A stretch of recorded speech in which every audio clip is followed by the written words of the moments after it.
Hello, hello. Welcome to the AC Visions Family Talk Podcast. I'm your host, AC. Here is where we discuss all things faith and family. I share real life stories of home life as a wife, mother of 5, home educator, and all the learning curves my family and I are journeying through. As you can imagine, we're in a busy season and I have a lot to share. The goal, getting back to the basics of raising strong families. Let's talk about it.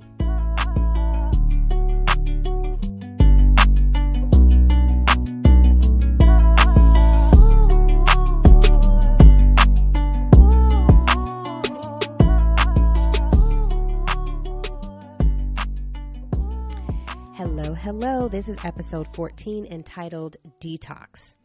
I mentioned in the previous episode how this year, 2023, is a huge milestone year for me and how I didn't want to go into the next season of my life as a wife and mommy on any type of medication. I've been on antidepressants and anxiety medication for at least 5 years, and I was just tired of not feeling myself. I was tired of not being confident to manage the stressors and triggers life inevitably threw at me, and I wanted my life back.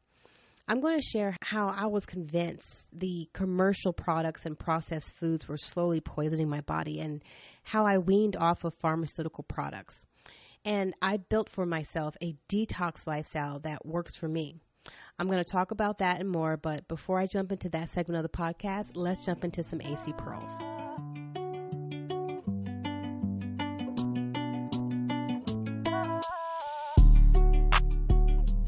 AC Pearls. Judges chapter 7 verses 2 through 8. And the Lord said to Gideon, "The people who are with you are too many for me to hand Midian over to them. Otherwise Israel would become boastful, saying, 'My own power has saved me.' Now therefore come, proclaim in the hearing of the people, saying, 'Whoever is afraid and worried is to return and leave Mount Gilead.'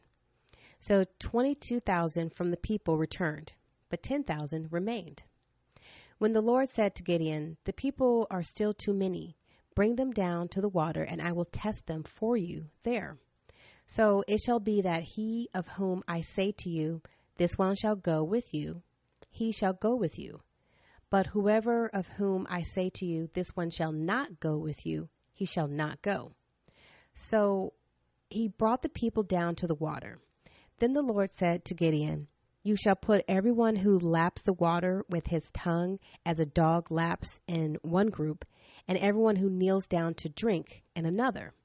Now the number of those who lapped, putting their hand in the water, was 300 men, but all the rest of the people knelt down to drink water. And the Lord said to Gideon, "I will save you with 300 men who lapped, and will hand the Midianites over to you. So have all the other people go, each man to his own home." So the 300 men took the people's provision and their trumpets in their hands.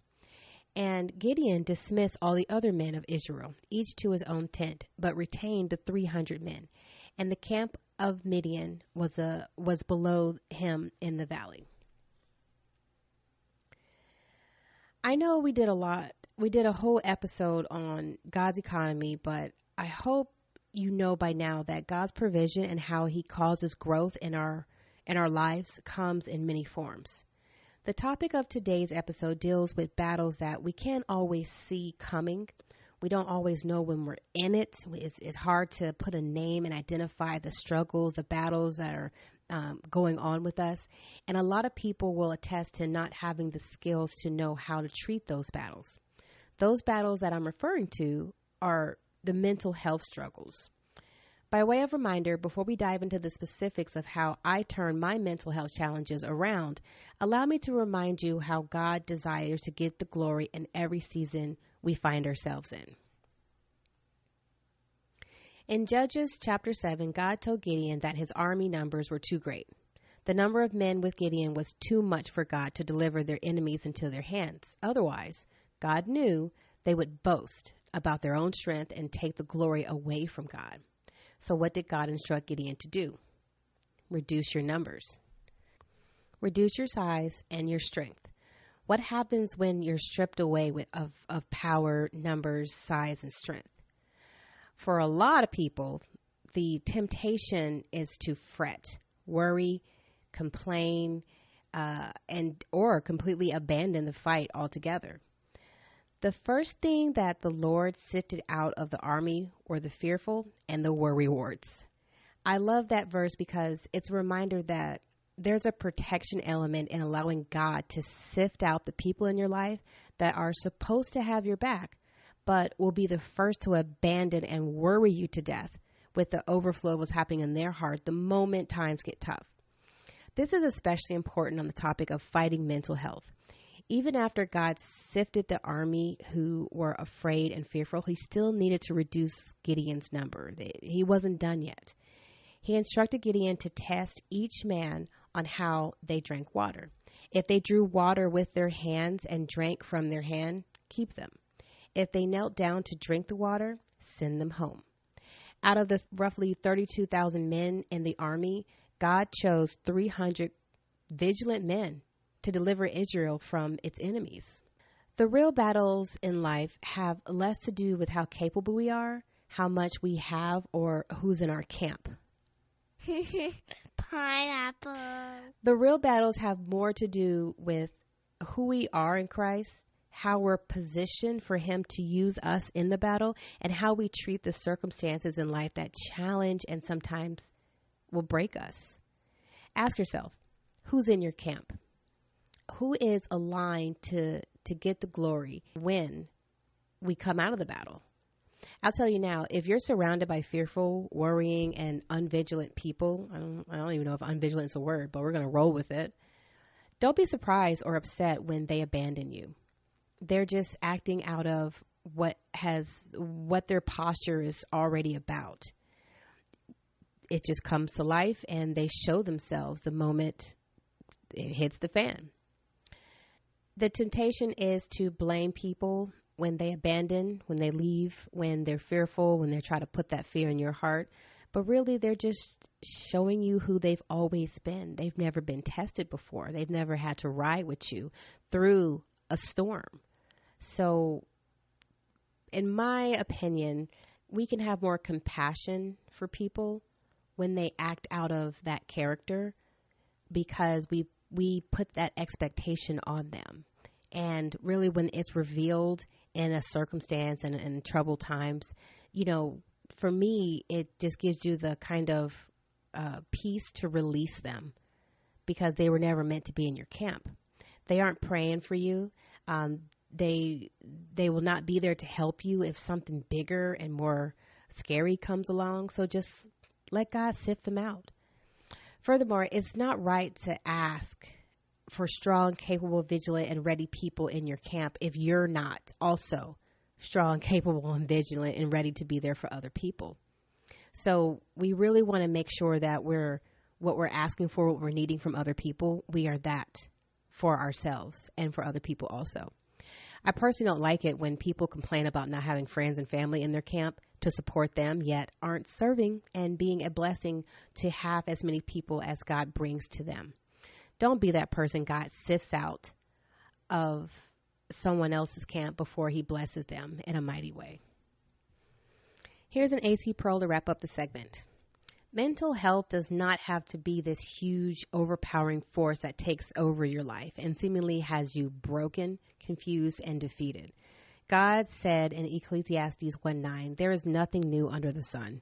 So don't be surprised. It's nothing new. It may be new to you in that moment, in that season, but there's nothing new under the sun. The circumstances we go through in life is nothing new to God. He also said in 2 Corinthians 12:9, my grace is sufficient for you. My strength is made perfect in weakness. If you're going to boast about anything, let your testimony be about what God did with your weakness and how he gets the glory when the battle is over.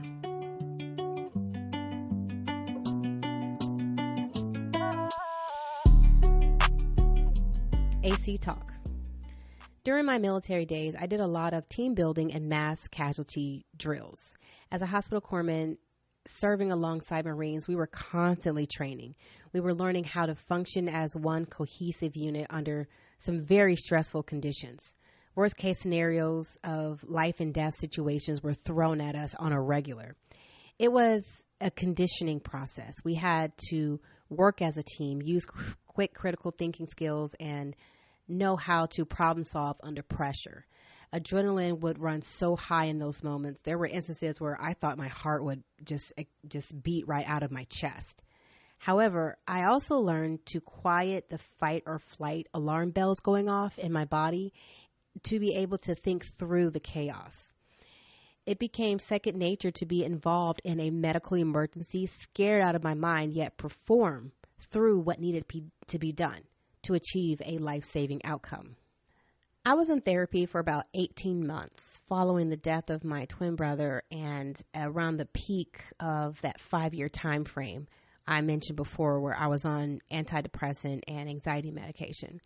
I realized the skills that were taught to me as a hospital corpsman could help me through the mental health challenges years after active duty service. When my mind, body, and spirit were going through storms, I was mentally capable of quieting the alarms going off inside of me, and I was able to kick into critical thinking mode to figure out what exactly was the problem and what I needed to do to resolve it. So that 18-month just kind of helped me piece together those skills I already had and how to really translate them to what I was currently wrestling with. It goes back to the scriptures. God has already provided what we need to get through our storms. Are we asking, seeking, knocking for the solution? For me, it was already provided. I just couldn't see. I couldn't see it from a clear perspective because I was just so in a bad headspace. Living in an unhealthy mental space and subsequently functioning in an unhealthy manner is not my vibe, nor is it sustainable for this mommy at home, now 40 years old. Because God wired me to be the analytical nerd that I am, the solutions to life storms, they have to be tangible and sustainable. I can't just enact something and do something and get on a regimen if I know it's not working for me, if I know it's not sustainable. I'm talking about a lifestyle change. I'm not a fan of quick fix solutions to life's problems. It's not sustainable, and who wants to revisit old problems? That's not me. So sustainability is a form of long-lasting solutions, and that's the key for me. I'm a woman of action, and I like to keep it moving. Positive thinking and mindfulness exercises are only as practical as the actions they precede, in my opinion, and in my experience. I study my storms. I break down every thought, feeling, and I sift and separate what is real and valid from what's merely a false perception or a skewed perspective. The actions I take before and during the storm determine how favorable the outcome will be. I started writing on the topic of anxiety and depression January 2022. It's such a sensitive topic. I wanted to make sure I was at total peace with what I was wrestling with and writing about before I even shared it in a book, a blog, or on a podcast. I knew what I was going through would one day need to be shared with my adult children if they so happen to go through the same struggles as I did. And by extension, whomever else could benefit from the AC pearls I gleaned from that season of my life. Sharing is caring, y'all. Your struggles are a part of your testimony, and they're there to help others who may be going through or are on their way to those same storms in life. I say on their way because sometimes the storms, they aren't easily recognizable. I'm still not sure if what I was going through when I wrote the chapter, that was chapter 7 in my book, AC Pearls, Writing a Legacy. I'm still not sure if it was postpartum depression, if it was a little bit of PTSD from my military days, or a combination, or something totally different. But when you get to the other side of the storms in life, it's beneficial to share what the process looked like for you in order to inspire and encourage others who may be on their way to going through that same struggle, that same storm.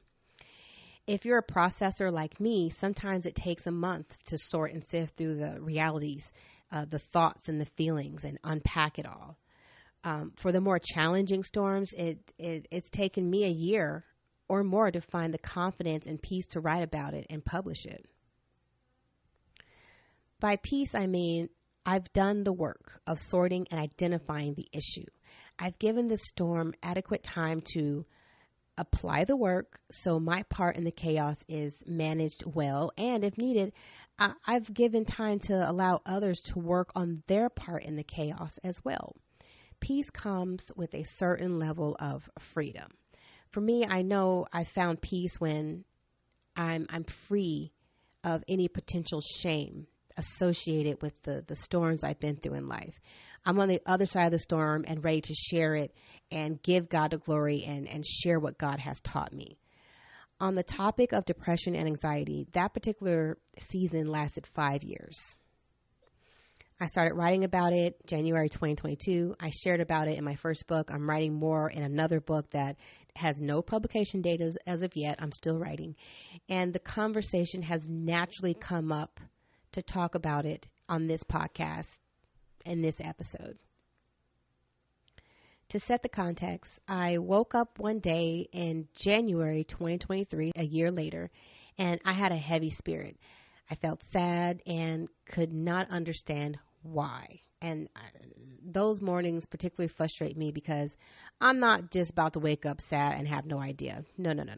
I need to identify it. What's going on with me? Put a name to it.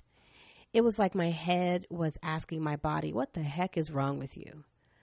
All while alarm bells are going off in my chest and my stomach. That's just a form of anxiety. Not completely unusual because I'd been dealing with depression and anxiety for years. Waking up not knowing what's wrong with me was my norm. I had a whole system in place on what to do when I woke up in those moods. In my book, I wrote about wrestling with anxiety and depression and how creating a mental health treatment plan with my doctors got me back to a stable and functional place where I would have these moods, but was still able to live and function and have a productive day.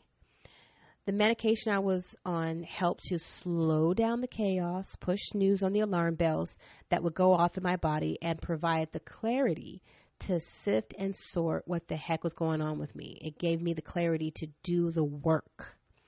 Usually when I wake up in a whirlwind of mental confusion, I would jump up and take a cold shower to just reset my nerves. Jump on a treadmill or get in some calisthenics on my bedroom floor. Just automatically, no matter how I felt, get up and just do that. Cold shower. Cold shower usually resets a lot of things. It just knocks you right out of whatever wires are scrambled up there.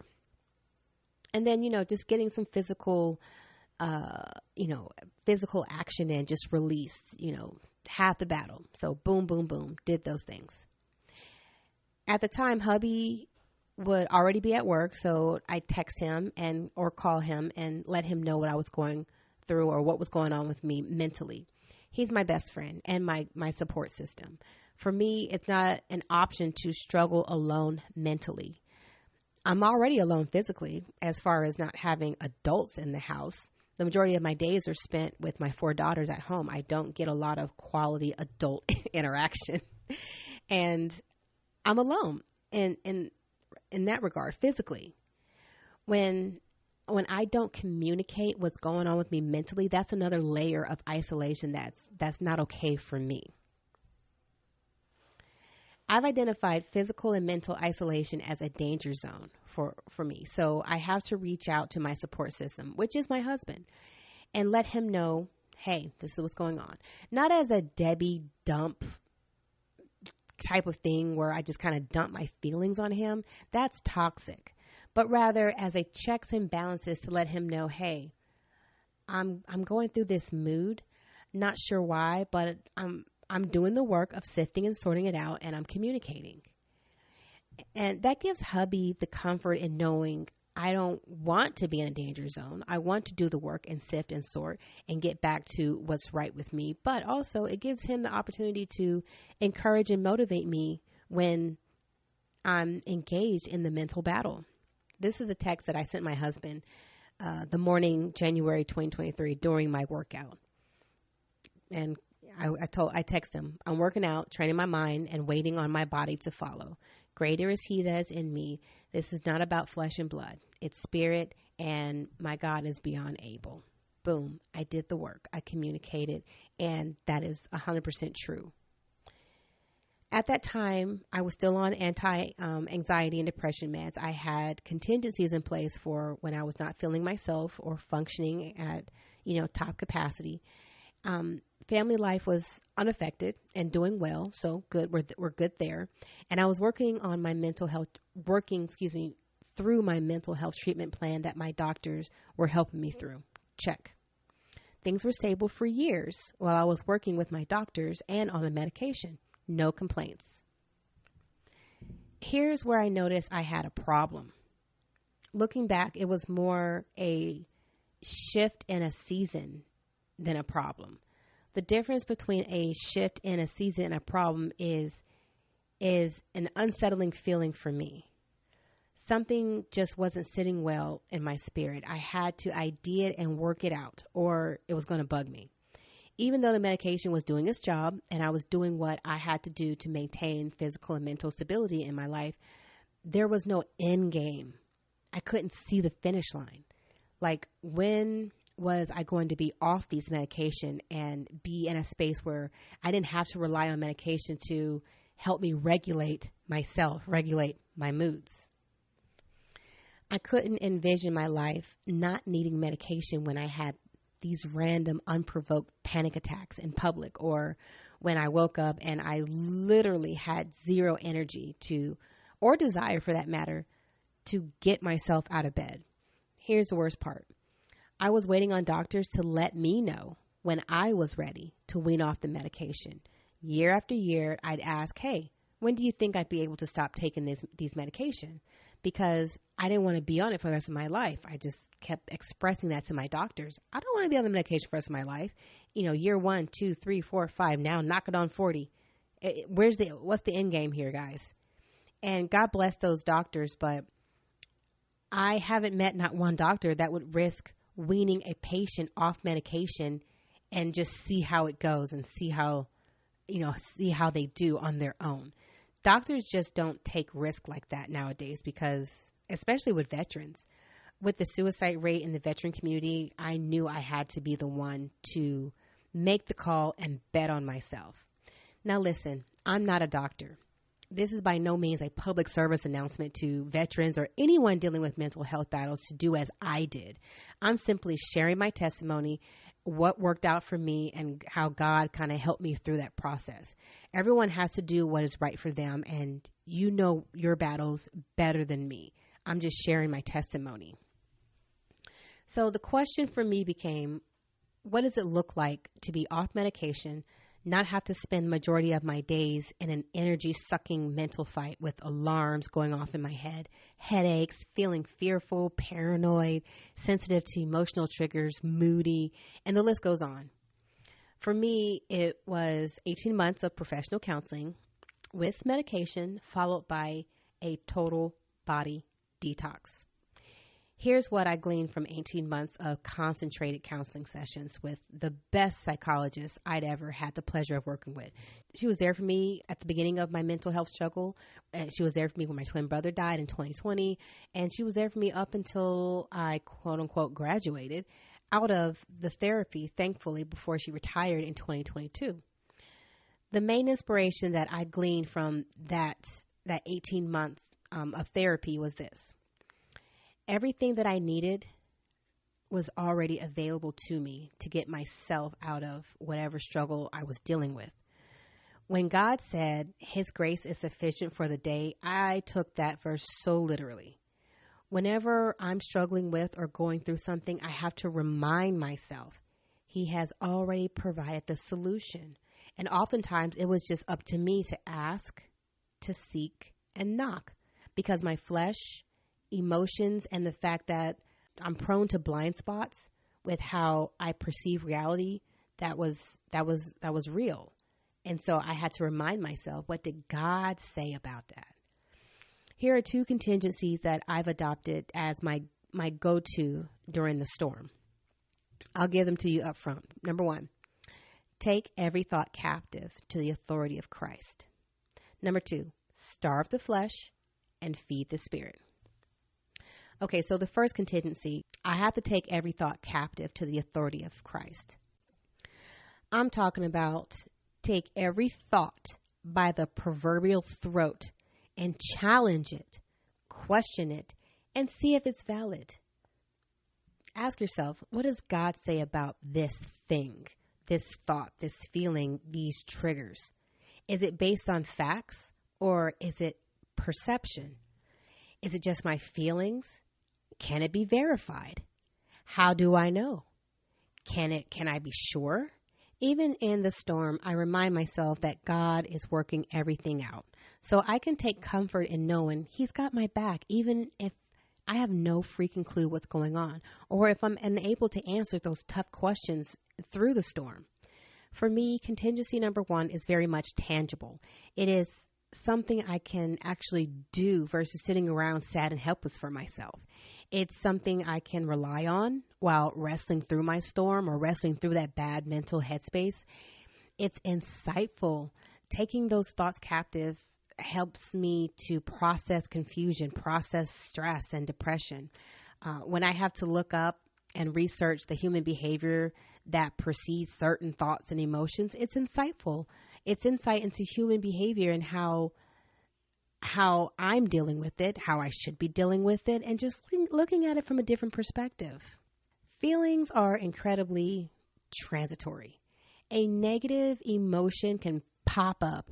It can seize a person. It can distract us, distort our perspectives on a situation. And at that moment, I have a choice. I can react and when I say react, I mean just like reacting off of my feelings. Or I can take steps. I can take a beat. I can consider what's actually happening and going on with me. Just logically walking through it. Hold every thought captive. Negative thoughts and emotions are what seizes the mind and body and holds us in a pit. It's a pity pit. It's a pit of shame. It's despair. It's bitterness. It's disgust. It's fear. And the list can go on. Glimpses of past mistakes and failures can play like a bad rerun in my mind if I allow them to. The weight of emotions associated with what's holding us down can seem like we're getting ran over, beat down, and literally held against our will. It always amazes me how emotions weigh on you, like they're actually like they're actual heavy objects holding us down, holding our entire body down. Yet we can't hold not one emotion in our hands. Isn't that interesting? Emotions are not physical, yet they don't have a form. They don't have a smell. We can't hold them in our hand, yet they hold us down. How is that? Can someone smarter than me please just email me or send me a message on social media or something? Explain that to me. That realization alone absolutely changed how I viewed emotions. They're transitory in nature, and how I treat them when they start to negatively take a toll on me. From that moment forward, no matter how strong the emotion or the chaos surrounding a particular situation, I understood I already had the tools to work that thing out, and it was my responsibility to hold my thoughts, by extension my emotions, captive to the authority of Christ.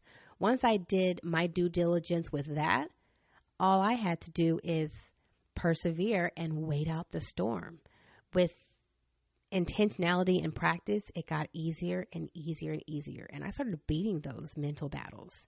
I've trained for mental storms so much so that I can almost see the collection of clouds forming in my mind and in my spirit. I can smell it coming. Kind of like how you feel when your knees start to ache because you know it's about to rain. I don't know if any of you are going through that, but you know when something's coming. You sense it and you start to get ready for it. You prepare for it and you just wait for it to hit. During a storm, I have to give myself permission sometimes to just not be okay. Because sometimes it's like that. sometimes I'm not always going to have all the answers. I'm not always going to have everything down to a T, and I'm able to itemize every little thing that's happening with me, because I'm not all knowing. So I'm not always going to have all the answers, and I understand that. But the peace of just knowing that I have these contingencies in place and I'm able to fight these battles with the help of God, of course, because it all goes back to taking those thoughts captive. That's what God said. But also just know this, not every storm is an attack. It doesn't always present like a battle. Some storms require me to simply be still. I know during my birthday and the holidays, memories of my twin brother, they start to affect me. It's okay to have some low energy days and some not so good days. For me, it's not okay to mope around like a sad sack of potatoes, being an Eeyore and sucking the positive vibes out of other people. That helps no one. It's unproductive, and there's no space that I want to be in and operate like that. That's just not me. But the work of sorting and working through thoughts and emotions still need to be done, even in my sadness. What does that tangibly look like? First and foremost, I do my best not to project my pain on others by communicating my mood and intentions. There are days when I need to vent, of course. But as far as just dumping and not doing the work, never okay. Think of the 2011 Thor movie. Thor was upset about he was just throwing over tables because his coronation day was ruined. Loki comes in the room and Thor says, and I'm paraphrasing, he says, "I'm in a foul mood and it's not wise to be in my presence, brother." He knew his mood and he communicated, hence giving others the opportunity to run or to be there, knowing this person needs an ear, but they're not here to draw me into that negative headspace. So that's helpful. Contingency number 2, starve the flesh and feed the spirit. The flesh stays hungry and has a mind of its own. It feeds off of good and bad, and it's never satisfied. This is what I know about myself. I cannot speak for everybody. But when it comes to the appetite of the flesh, I do not want to undermine how difficult it can be to deny it, because it's hard. People do all sorts of things to appease the flesh when they're going through something. Some people are stress eaters. They get stressed, they get worked up, they get triggered, and they go for something sweet. Others don't eat at all. I know when I came out of a fast, the first thing I want to do is eat everything that I see. By the way, that's why you should never go to a grocery store hungry. If you ever walk in a grocery store and you have no idea why you bought half the things you did not put on your shopping cart, is because you went to the grocery store hungry. Your flesh is always hungry. And sometimes it's so like subconscious, you don't even know that you're just like eating with your eyes. With practice and consistency over time, starving the flesh in order to feed the spirit gets easier. I realized in January 2023 that I needed to be off medication to be my whole self again, not reliant on medication. That's what I needed. I needed that for myself. At that point in my mental health journey, the use of prescribed medications shifted from a means to quiet the storm enough for me to think clearly for myself, to become like kind of like that whole self. And then it just shifted from becoming an enabler to stay in a depressive state, if that makes sense.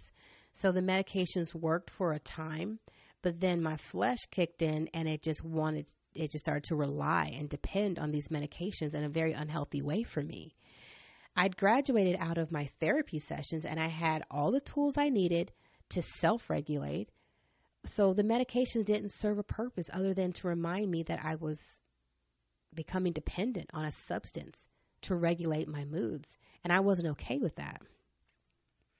I wanted off, and I wanted my brain and my body back completely. For me, and I'm always going to say that parenthetically, quote unquote, for me, because again, I'm just letting you know what I went through, and hopefully it'll inspire you. But for me, a lifestyle change with my diet was crucial before I got off the medication. I did months and months of research on the effects of food, especially processed foods, on hormones and overall health. My conclusion, less was best. With what little I do put in my body by means of like sugars and processed foods, I try to be very specific as I can to hit those nutritional goals, and also stay away from the things that have zero nutritional value. And as you can imagine, that significantly reduced the amount of random consumption and adds on to the amount of time I spend in the kitchen making food from scratch. Sugar is a slow killer for me and a lot of people.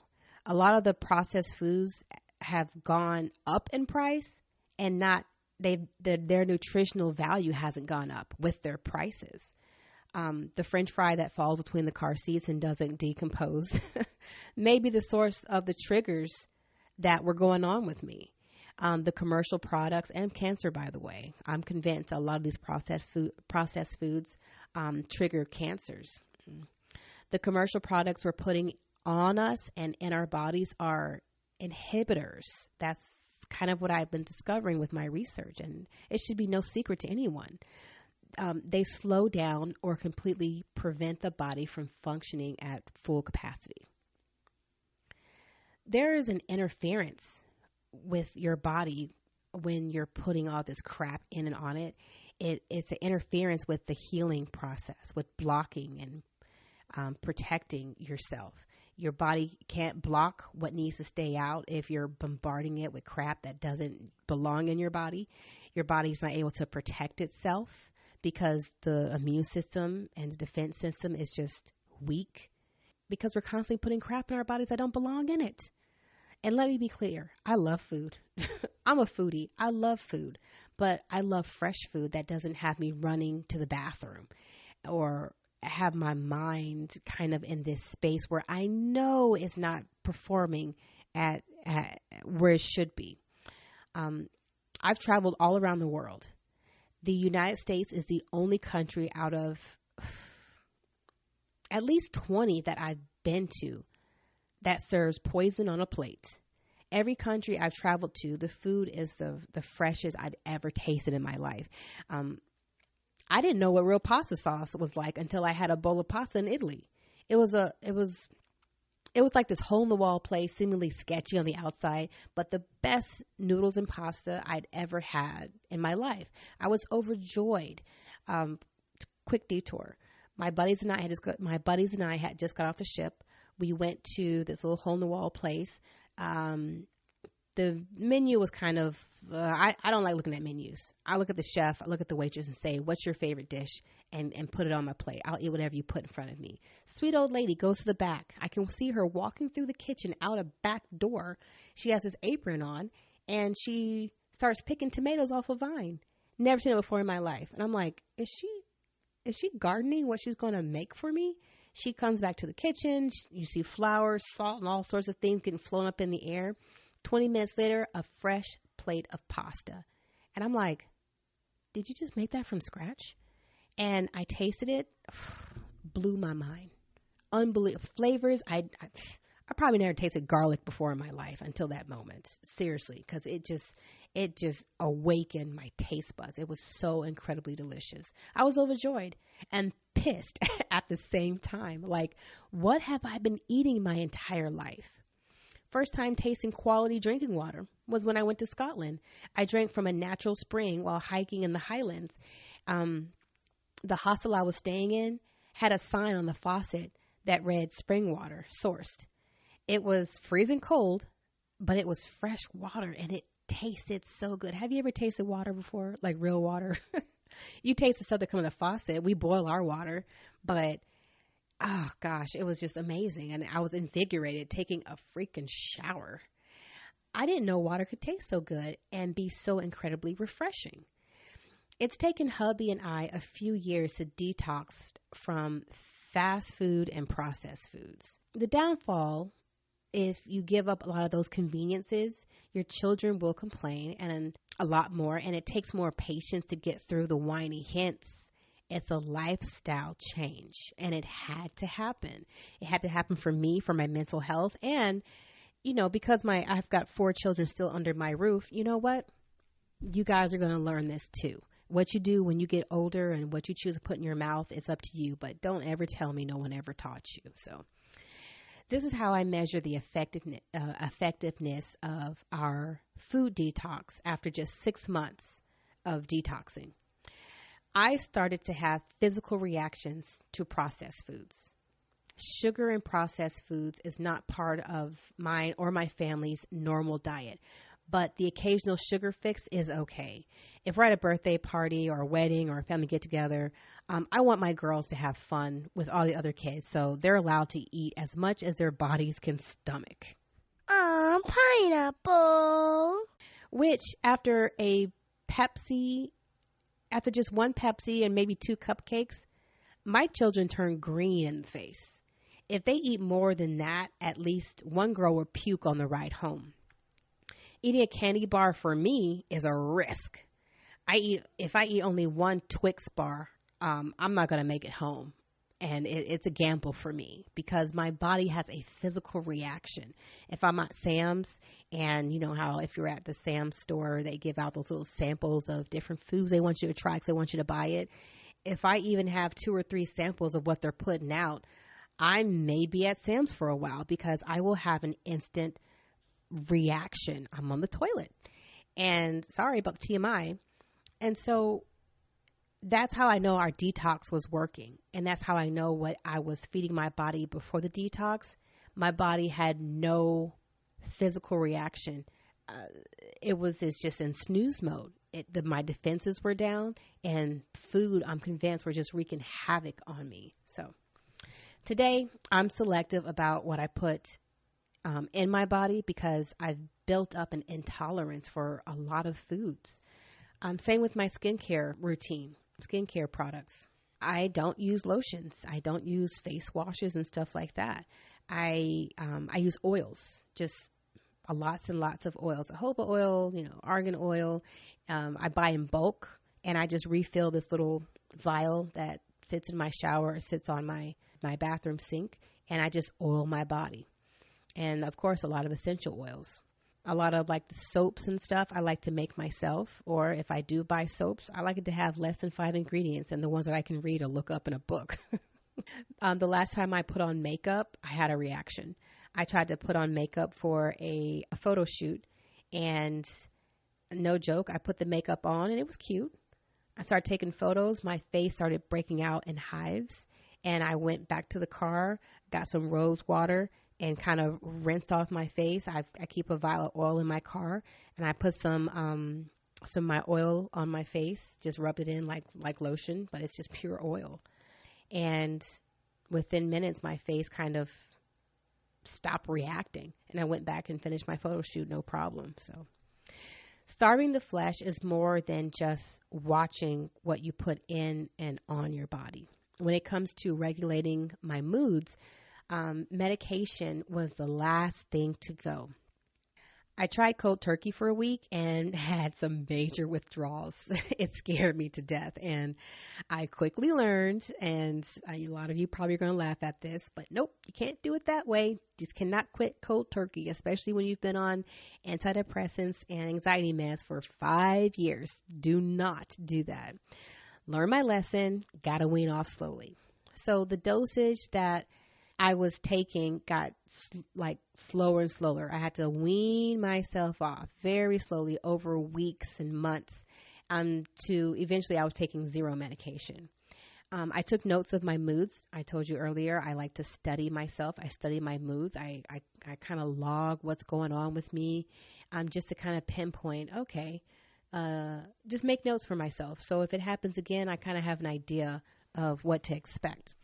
Especially with those inevitable triggers in life that comes around. I want to know how I react to things and before I go into certain situations. So it took me, I would say, 3 solid months to wean off the medication. I considered my detox journey a success. And yeah, the last time I took a pill, I remember I said, okay, we're done. And then a week later, I was kind of like looking over my shoulder, like, okay, am I about to pop off? Am I going to be back in the bed, or what's going to happen? But hey, it worked out for me. And after 2 weeks, I felt like I was in the clear. And I'm grateful to say, as of my 40th birthday this year, 0 medication free. And that season of my life is over. And I didn't have to bring that version of AC into this current season of my life. And I'm grateful to God for that. Here's an AC Pearl to wrap up the segment. My detox journey involved taking accountability for my health journey, looking at what was sustainable and making necessary lifestyle changes. Although I had a solid support system, no one can do the work that only I could do for my whole health and well-being. For me, that involved a lot of prayer, researching and getting to know myself, and also just staying in my word and just reading how God designed the body to function and heal. Everyone's journey is different, and it all involves work. Do the work. Discover what works and what doesn't work for you in the season that you're going through, and set yourself up for success. Whole health is important, not only for our personal well-being, but for our family. Those children are watching, and they're learning from mommy and daddy. They are learning from the battles that we're fighting behind closed doors. You may think they don't see, you may think they're not watching, or they don't notice your moods, your kinks, your kicks, and all the things that you're kind of wrestling with, but they are taking notes.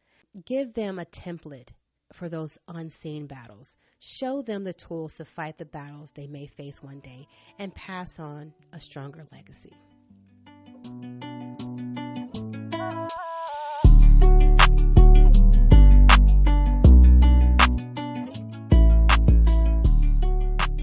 All right, that concludes the conversation for today. I trust the podcast encourages you to continue the conversation in your family circle. Stop by my IG and Facebook page at ACS Visions. Show me some love. Share your comments on the episode and how this podcast is encouraging you. You can also visit my website at www.acsvisions.com. You'll find a link to send me an email if you'd like to show your support that way. As a reminder, episodes are published every Thursday. Be sure to like, subscribe, and follow on your favorite podcasting platform so you get notified the moment a new episode drops. Thank you for listening to the AC Visions Family Talk podcast. Until next time.